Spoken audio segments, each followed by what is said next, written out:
I now give the floor to the distinguished observer of the Observer State of the Holy See to introduce an address by the Head of State. Mr. President, Your Excellencies, dear colleagues, I have the great honor to introduce the pre-recorded message of His Holiness Pope Francis.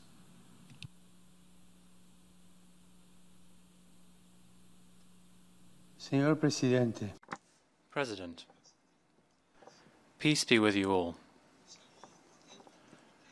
I would like warmly to greet you, President, and all delegations taking part in this significant 75th session of the United Nations General Assembly.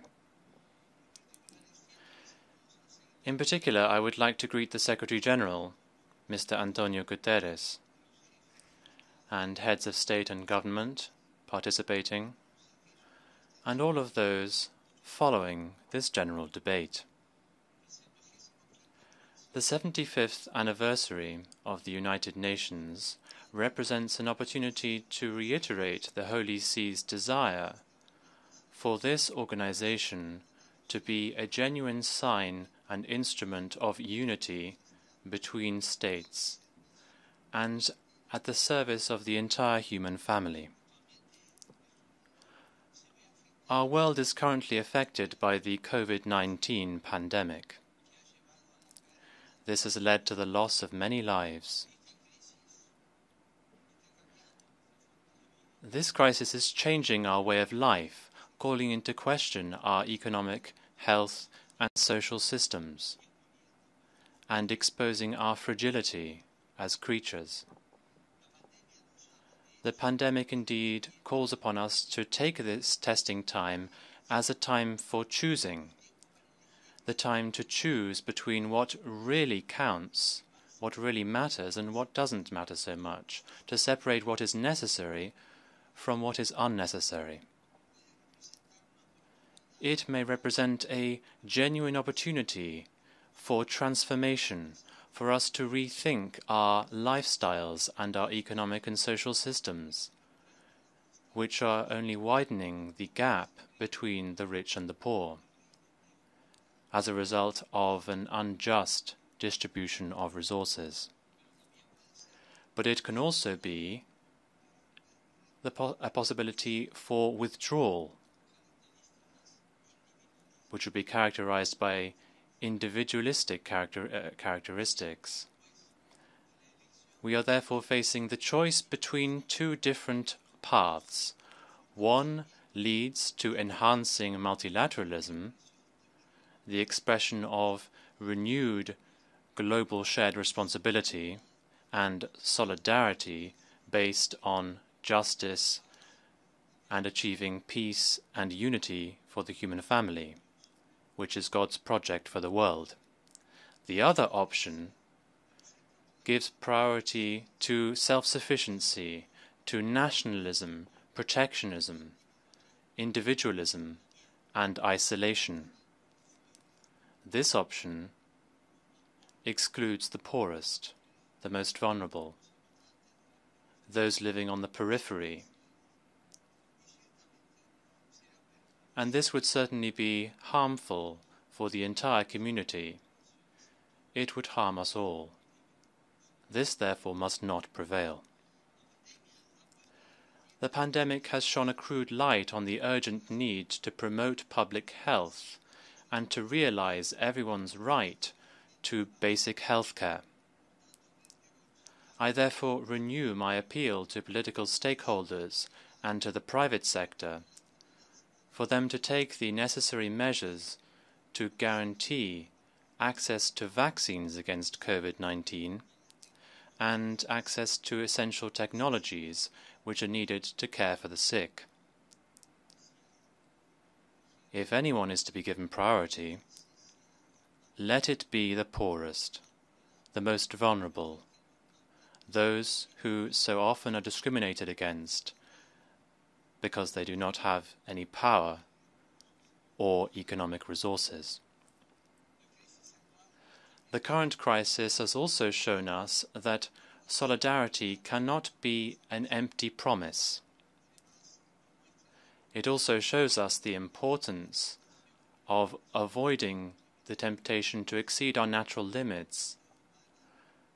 Human freedom is able to direct its methods towards a healthier kind of progress, which would be more social and more comprehensive. We must also bear all of these aspects in mind in our discussions on the complex issue of artificial intelligence.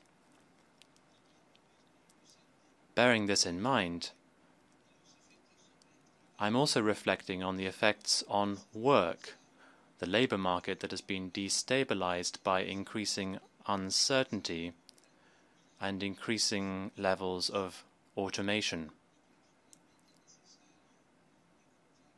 We must find new ways of work that are really able to satisfy the human potential, and that also at the same time reaffirm our dignity. To guarantee dignified work, the dominant economic paradigm needs to be changed, as this only aims to boost company profits. Providing more people with work should be one of the main overarching goals of all entrepreneurs. It should be one of the success criteria of productive activity. Technological progress is useful and necessary, provided that it make people's work more dignified, safer, and less tiring and burdensome. All of this requires a change of direction, but we already have the resources for this. We already have the technical and cultural means at our disposal, and we have the necessary social awareness. However, this change requires a stronger ethical framework so that we can get beyond the so widespread notion of the culture of waste. Behind this culture of waste, there is a lack of respect for human dignity, an ideological promotion with a reductionist vision of the person, a denial of universality of fundamental rights, and a desire of power and absolute control which dominate today's society. Let us be crystal clear. This is also an attack on humanity. Indeed, it is painful to see how many fundamental rights continue to be violated with impunity. There's a very long list of such violations. This brings up the terrible image of humanity that has been wounded and deprived of dignity and freedom and the possibility of development. In this image, religious believers also continue to suffer from all kinds of persecution, including even genocide as a result of their beliefs. Among religious believers, Christians also suffer. Many suffer around the world. Often they have to flee their ancestral lands. They are isolated from their rich history and culture. We should also admit that humanitarian crises have become the status quo, where the rights to life, freedom, and personal security are not guaranteed. Indeed, conflicts around the world show that the use of explosive weapons, in particular in populated areas, have a tragic long-term humanitarian impact. Conventional weapons, indeed, are becoming increasingly less conventional and increasingly more akin to weapons of mass destruction, ruining cities, schools, hospitals, religious sites, and critical infrastructure for the provision of basic services. Furthermore, many are obliged to flee their homes. Frequently, refugees, migrants, internally displaced persons in countries of origin, transit and destination suffer alone, without any prospects of improving their lot in life or that of their family. And even worse, thousands are intercepted at sea and sent back forcefully to detention camps where they may suffer torture and abuse. Many are victims of trafficking, sexual slavery, or forced labor. They are exploited in degrading work and are not paid a fair wage. This is intolerable. However, it is a reality today, and a reality that many turn a blind eye to.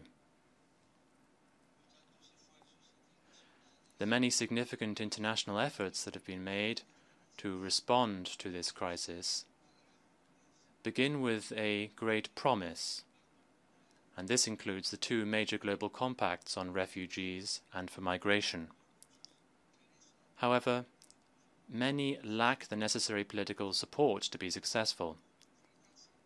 Others fail because individual states shirk their responsibilities and fail to fulfill their commitments. However, the current crisis represents an opportunity. It represents an opportunity for the United Nations, an opportunity to bring about a more fraternal and compassionate society. This includes reviewing the role of economic and financial institutions, such as the Bretton Woods institutions, which must respond to the rapid increase in inequality between the super-rich and the permanently poor. An economic model that promotes subsidiarity, that supports economic development at the grassroots level, and that invests in education and infrastructure to the benefit of local communities. This kind of model will lay the foundations for economic success, and at the same time for a renewal of the community and the nation at large. At this point, I reiterate my appeal that, in the light of the circumstances, that all countries grapple with the great needs of the moment by reducing or even writing off the debt that weighs so heavy on the budgets of the poorest. The international community must strive to put an end to economic injustices. When multilateral lending institutions advise different nations, it is crucial that they bear in mind the lofty concepts of fiscal justice and responsible public budgeting, and, above all, the effective promotion of the poorest in the social fabric. We have the responsibility to provide assistance for development to impoverished nations and to provide debt relief for the most heavily indebted nations. A new ethics entails being mindful of the need for all to commit to work together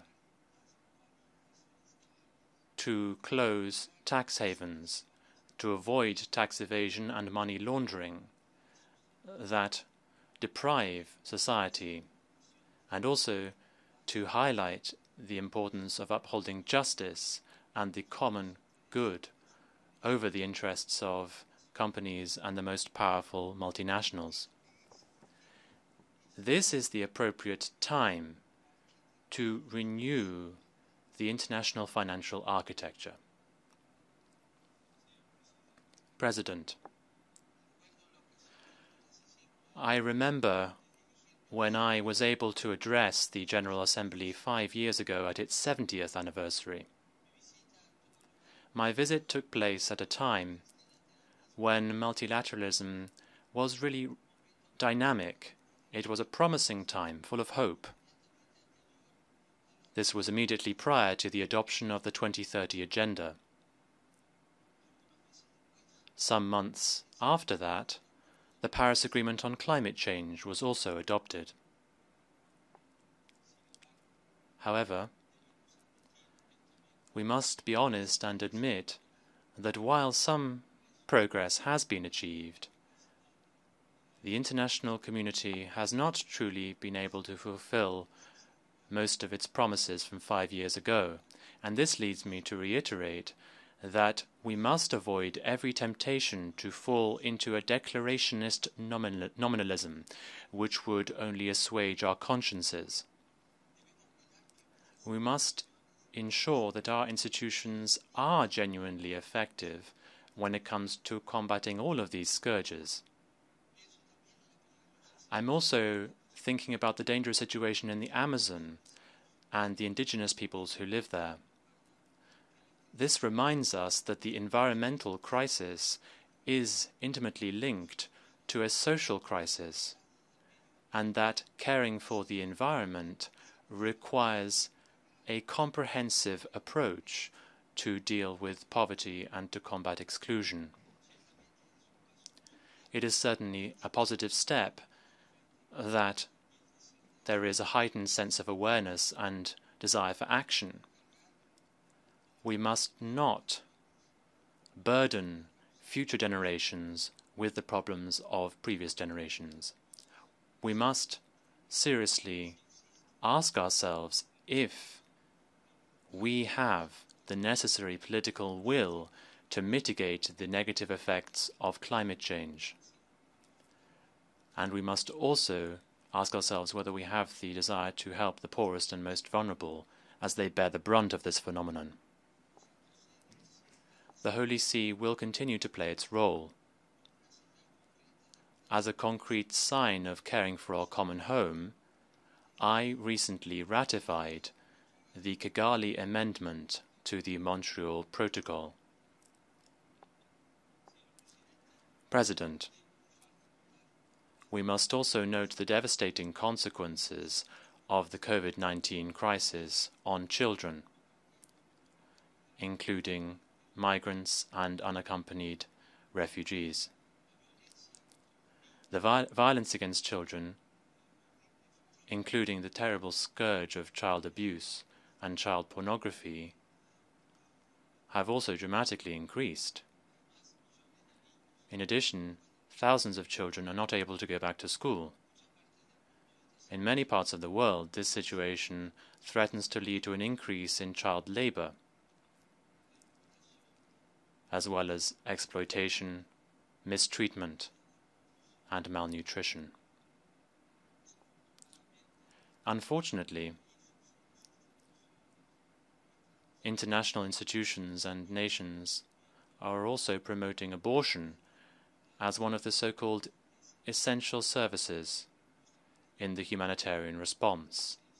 It is sad to see how convenient it has become for some to deny the existence of life as a solution to problems that can and must be solved both for the mother and for the unborn child.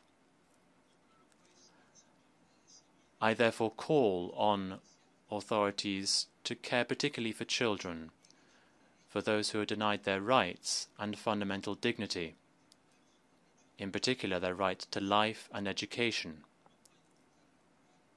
I must also remind you of the appeal of brave Malala Yousafzai, who spoke to the General Assembly 5 years ago and reminded us that a child, a teacher, a book, and a pen can change the world. The first teachers of any child are its mother and father. The family, according to the Universal Declaration of Human Rights, is the natural and fundamental element of society.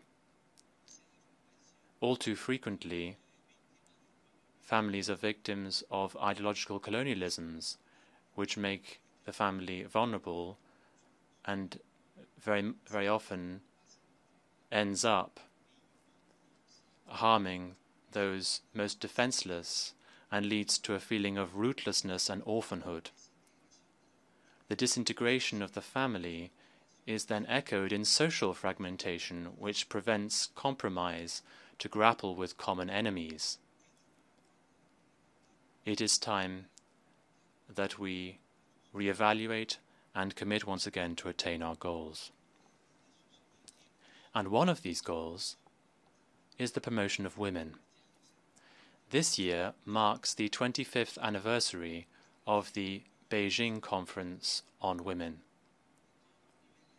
At all levels of society, women are playing a significant role with their unique contribution, acting with great bravery to the service of the common good. However, many women are excluded or are victims of slavery, trafficking, violence, and exploitation, and degrading treatment. To all of those who are living apart from their families, I would like to express my proximity to them, and I also would like to reiterate that there should be greater commitment to combat these perverse practices that denigrate not just women, but also all of humanity. In this regard, inaction and silence are complicity. President, we must wonder whether the main threats to peace and security, such as poverty, epidemics, terrorism, and so on and so forth, can be addressed effectively when the arms race, including the race for nuclear weapons, continues to waste precious resources that would be better allocated for the benefit of the comprehensive development of people and to protect the natural environment. We need to break the climate of mistrust that exists. We are seeing an erosion of multilateralism. This is even more serious in the light of the development of new forms of military technology, such as, for instance, lethal autonomous weapons systems, which are irreversibly changing the nature of war, separating it even further from human action. The perverse logic that links the possession of weapons to human and personal security must be dismantled. This logic only serves to increase the profits of the industry of war. It fosters a climate of mistrust and fear between peoples. In particular, nuclear deterrence fosters a spirit of fear based on the threat of mutual destruction. It ends up poisoning relations between peoples and obstructing dialogue. That is why it is so important that we support the main international legal instruments for nuclear disarmament and non-proliferation and prohibition. The Holy See hopes that the forthcoming review conference for the NPT Treaty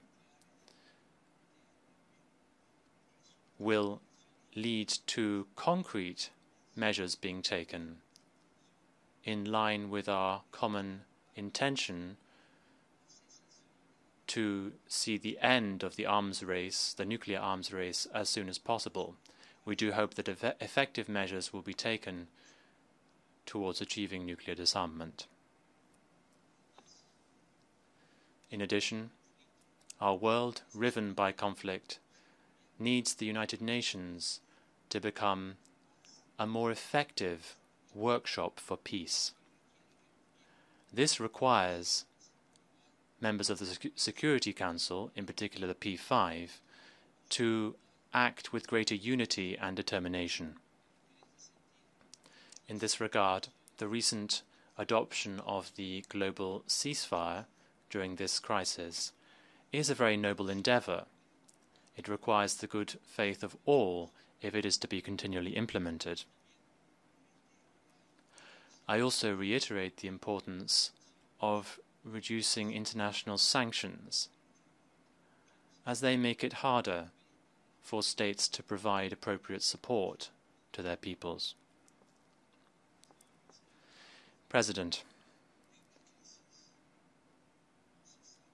a crisis changes us all,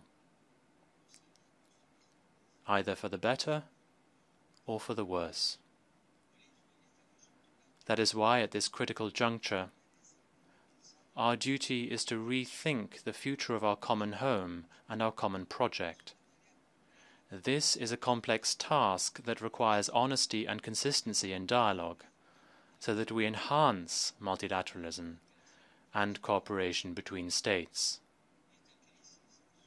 This crisis underscores even further the limits of our self-sufficiency and it underscores our common fragility. It means that we must be clear on how we wish to be changed. Will it change us for the better or for the worse? Because as I say, a crisis changes us all, either for the better or for the worse. The pandemic has shown us that we cannot live without others, or even worse, against others. The United Nations was established to bring countries together as a bridge between people. Let us use the UN to transform our current challenge into an opportunity, so that together, once and for all, we can build the future we want. God bless us all. Thank you very much, President.